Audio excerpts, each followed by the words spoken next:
This is the Square Golf unboxing. Square Golf Home Edition. Super excited about this launch monitor because it offers something that is not available for under $1,000 US, and that is being photometric. The other entry-level models that are under $1,000, things like Garmin R10, the Rapsodo MLM2 Pro, those are predominantly radar tracking. So we've got Square Golf Home Edition. Inside, everything is in individual boxes.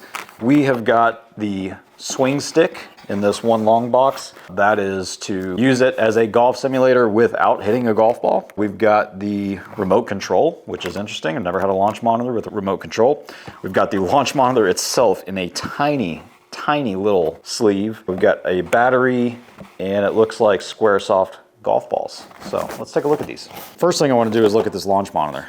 This is what I am most interested in. This thing is tiny. So right off the bat, this appears to be the front. It does have like a dark clear plastic. I don't know if that's plastic or glass. We've got a screen protector on there. I'm gonna leave that on for a second in case I drop it. But I can see kind of one, it looks like infrared camera right in the middle. That's gonna be what's tracking the ball. And then on the top, I've got looks like two buttons, just power and Bluetooth. This white part back here pulls out, and this is the alignment stick. This is what you can place down your target line to make sure the alignment of this unit is good. So it just conveniently slides in and out of the back of the launch monitor. And that appears to be it. We've got a USB-C plug right here on one side, and looks like that's where the battery is going to go down there on the bottom. This thing is super small. This is like a Bluetooth speaker that you would stick in a cup holder almost. The housing feels like it is aluminum, some kind of metal. The base down here is plastic. Let's take a look at this remote control. Let's see, we've got a USB cord, got the remote control. We've got some batteries, not sure what this is, and a user manual. So this looks like it's a user manual for the whole thing. Launch monitor, swing stick, etc. Nice remote, pretty small. Interesting, so it's got a club up or club down button. Never seen a remote control for a launch monitor, so I was wondering what would be on it. Everything else looks just kind of like a directional keypad. Let's take a look at the swing stick. So again, this is to use as a simulator without hitting a golf ball. Kind of something like Wii Golf, if you will. Like swing the remote controller. We've got an actual golf grip on the top. This thing is pretty short. What is that? Maybe 16, 18 inches long. I'll measure it later. And then this thing has, I don't know if those are reflectors or what, all over it. And it's got some weight to it. Take a look at these golf balls. Interesting. So a sleeve of marked golf balls to use with this launch monitor. Here's what it says on the back. Okay, so it's got the Square Golf logo, and the marking is kind of 5 black dots and kind of a star pattern. I read that you can use regular golf balls without the marks, but for best readings, they suggest using these. And lastly, we've got the battery here. Rechargeable lithium battery, 1 battery included. In there with the remote batteries was a bunch of the club markers. So these are reflective stickers that are going to wrap around the shaft of the golf clubs to provide club data. So that looks like 4, 8, 12, 16, 20. There was a Square Golf thing with apparently welcome credits of 1,000 credits to get started on the Square Golf simulator. All right, I'm going to apply one of these reflective club markers around the shaft of the club. This is an 8-iron, but for the irons, it says to apply it 20 centimeters up the shaft, measured from the bottom of the face at address. And that is about 7.8 inches for those of us in the US. Hopefully it doesn't have to be too perfect, but that would be about right there where my thumb is. I tried to pull one of these off. These are hard to get off. There we go. Got one started right here about where my thumb is. and got it started. Just wrapped it around. There we go.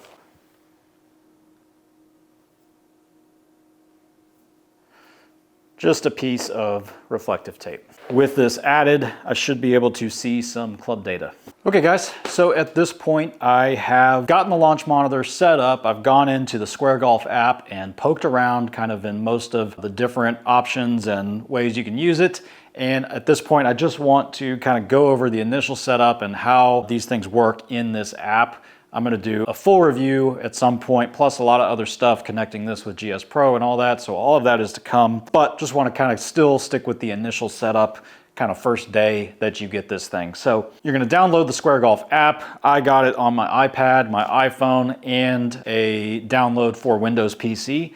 And I've used it on all of those so far. I'll go ahead and do the iPad here. And so the first thing you're gonna do is create an account with Square Golf. You'll do that, confirm your email, and then you will be able to log in. When you log in, if your launch monitor is already turned on, it pops up and shows it right there, available to connect. I'm just gonna click on that one. And then it brings you to kind of the main menu. Now, when I first got this all connected, I did get a pop-up that there was a firmware update, and went ahead and did that firmware update.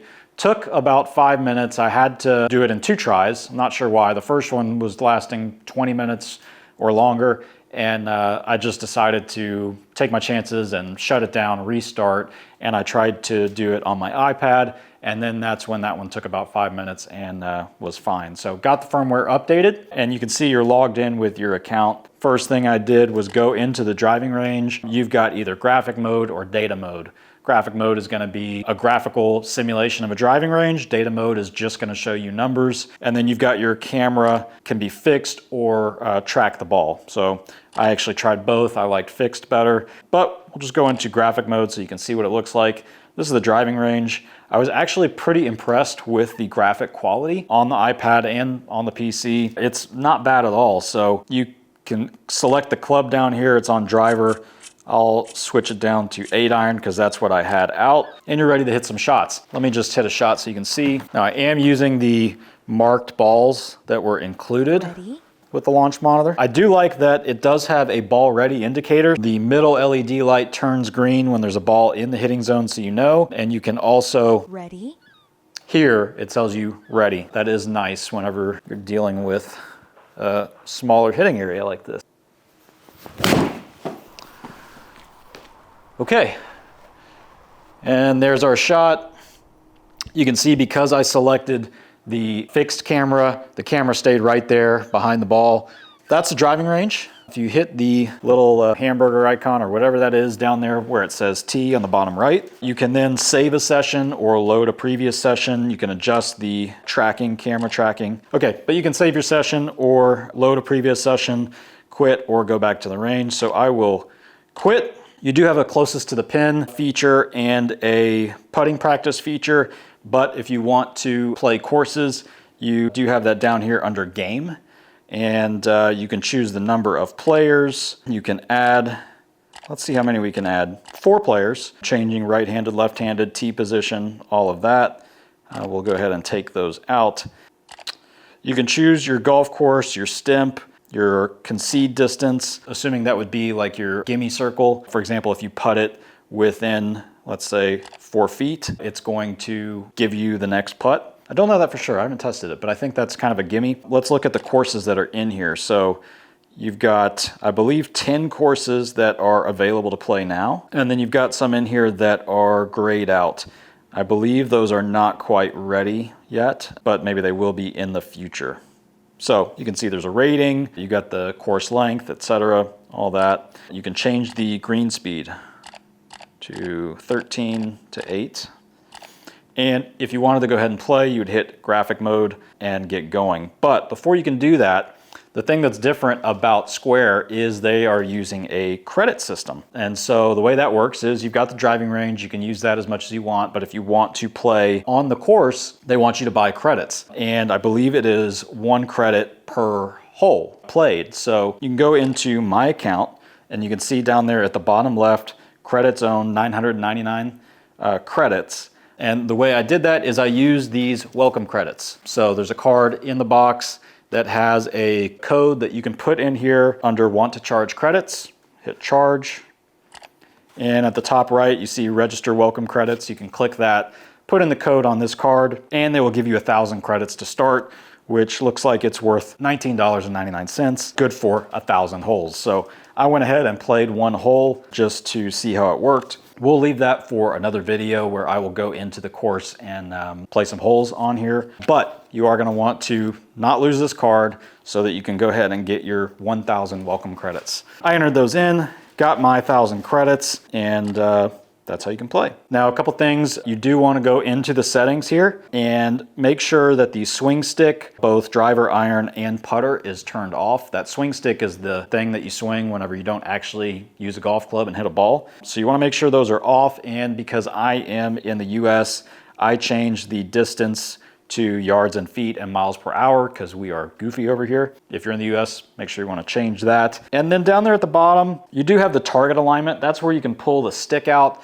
and put it down in the hitting area to adjust the target alignment. I can tell you now that that is not exactly how I was expecting it to be, because that stick is so tiny and the launch monitor is so tiny, it does seem kind of silly to drop that stick down there and make an adjustment. It seems much easier to just adjust the launch monitor itself. I don't know about much easier, but I just don't see much advantage to using the stick at this time. Maybe I'll play around with it a little bit more. But what I did so far is just put where I want the launch monitor to be and just stuck some duct tape down there with a straight edge that I can align the launch monitor to and make sure that it stays in place. It is super tiny, so it's not like you've got a big long line to align something to. The good thing, especially whenever you first come in, there are some tutorials that pop up that show you how to connect the device, how to use the launch monitor, how to use the swing stick. It's not difficult whatsoever to do it without these tutorials, but it is nice that they're in there. How to power on, just hold the power button for more than 2 seconds. How to connect and pair the device, and that's about it. Using the launch monitor, it's just going to tell you make sure that the swing stick setting is off. It's going to show you the dimensions for where that hitting zone is, about 42 centimeters from the front edge of the device to the center of the hitting zone. And that hitting zone is a 15 by 15 centimeter square. I believe that's about 6 inches by 6 inches. So gives you a good idea of where that hitting zone is and reminds you that you will see a ready light indicator on the status bar, and it will say ready, take a shot and move on. So these tutorials are in there, they pop up automatically, and they're a nice touch. So that's pretty much it on the first day of unboxing this and getting it connected, app downloaded, poking around in the software. I have connected it to GSPro. That was extremely simple. I am gonna obviously do some videos with that, so make sure to subscribe if you want some more Square Golf content, and especially with GSPro. So that's it for now. See you in the next one. Thanks, guys.